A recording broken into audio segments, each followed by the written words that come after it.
নমস্কাৰ ছাৰ বাইদেউসকল আপোনালোকক ইনফোলাইফ 23 লৈ স্বাগতম জনাইছো।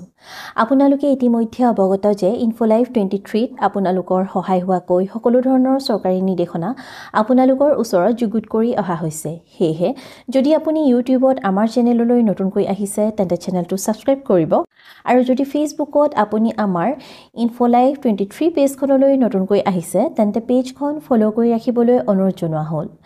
আজিৰ ভিডিঅ'টোত এটা অত্যন্ত জৰুৰী ইনফৰমেশ্যন আপোনালোকৰ ওচৰত লৈ আহিছো। হেহে ভিডিঅ'টো শেষলৈকে চাই ইনফৰমেশ্যনখিনি জানি ল'ব বুলি আশা ৰাখিলো।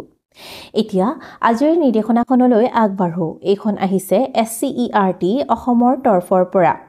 ইয়াত লিখিছে Origin Dam in pursuance of the government notified list of holidays for the year 2025 in the state of Assam vide letter number E221561/347 dated Dispur the 6th December 2024, 14th and 15th of January 2025 have been declared as government holidays on account of Magho Bihu and Tushu Puja. Hence, the holidays mentioned in the academic calendar in 2024-25 from Class Reni to Class 8 may kindly be read as 14th and 15th of January 2025 for Magho Bihu and Tushu Puja instead of 15th and 16th of January 2025.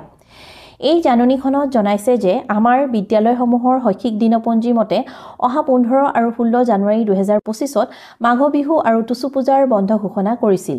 কিন্তু এতিয়া ইয়াৰ হাল হলনি কৰি 14 তাৰিখটো মাঘ বিহু আৰু 15 জানুৱাৰী 2025ৰ তাৰিখটো টুচু পূজা উপলক্ষে চৰকাৰী বন্ধৰ ঘোষণা কৰিছে।